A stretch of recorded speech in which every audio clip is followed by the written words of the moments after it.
vadovaujantis įstatymais žmonėm sureguliuoti darbą ir poilsį taip, kad nei jie nenukentėtų ir įmonė patirtų kiek galima mažiau kaštų. Ir mes manom, kad tas perteklinis reikalavimas, kad tik per kolektyvinę darbo sutartį apsibrėžti suminę laiko apskaitą ir susitvarkyti taip viršvalandžių problemą yra visiškai nereikalingas. Ir jis iš tikrųjų mano įsitikinimu galiu tikrai ne vieną fabriką atbaidė iš Lietuvos. Kai Didžiosios Britanijos grupė įmonė pasirinko investuoti į Lietuvą, jiems buvo pakankamai didelis šokas, kai jie sužinojo, kad viršvalandžiai Lietuvoje paprastai neleidžiami. Pas mus ta viršvalandžių problema sprendžiama paprastai. Mes turim laikyti perteklinę darbo jėgą, kas kainuoja įmoniai. Bet savininkai ir akcininkai nusiteikę dirbti pagal įstatymą, nors jie labai iš tikrųjų stebėsi tuo, kas neleidžiama Lietuvoje, o leidžiama Didžioji Britanijai. Tai vietoje yra tiesioginis efektas. Ir taip, toj vietoje šiaip darbo kodeksas, aš sakyčiau, neleidžia sukurti darbo vietų. Įmonė per krizę praėjusių kelių metų, per 8-9 metus mes atleidome iki 300 žmonių ir buvo iš tikrųjų labai skausmingų pasirinkimų metas, kas, mano nuomonė, išiškino darbo kodekso labai keistas nuostatas. Aš galiu duoti keletą pavyzdžių. Pagal darbo kodeksą socialiai pažeidžiamos grupės tokios kaip pensininkai, tokios kaip tėvai su mažamečiais vaikais arba vienišos mamos, jų praktiškai neįmanoma atleisti, net jeigu įmonė restruktūrizuojama ar aš girdėjęs atveju, kad bankrutuojančios įmonės turi po keletą šimtų, sakysim, tokių žmonių, kurių negali teoriškai net atleisti. Mes turėjom keletą šimtų žmonių, iš kurių, sakysim, pusė buvo labai geri darbuotojai, kita pusė buvo, grubiai tariant, vidutiniai, bet su vaikais arba jie patekdavo tas socialiai pažeidžiamas grupės. Pagal įstatymą aš turėjau palikti tuos, kurie dirbo prasčiau, bet jie buvo socialiai pažeidžiami. Kas įvyksta bendraja makroekonominė prasme, tokių įmonių kaip mes buvom ne viena, ne dvi ir ne trys.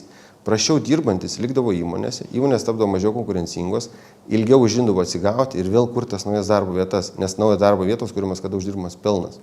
Galima pasakyti taip, kad nuostatos numatančios pažeidžiamų socialinių grupių apgynimą darbo kodekse, jos atsisuka prieš tos pačius žmonės, jie tampa dar labiau pažeidžiamesni. Ir ilgalaikėje perspektyvoje tie patys žmogučiai nukenčia ir darbdaviai nukenčia. Žmonės negauna darbo, nes darbdaviai bijo juos įdarbinti dėl susijusių kaštų.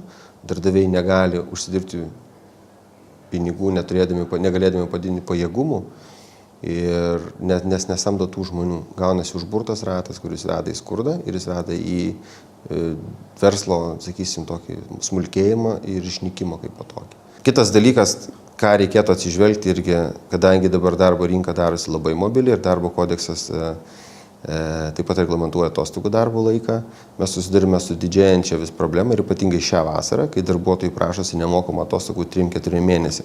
Kas vyksta? Žmonės važiuoja uždarbiauti į užsienį, bet žmonės prisiduria pajamų prie šeimos biudžeto, įneša pinigėlius į Lietuvos ekonomiką ir aš manau, tai yra sveikintina, kad žmonės nori dirbti.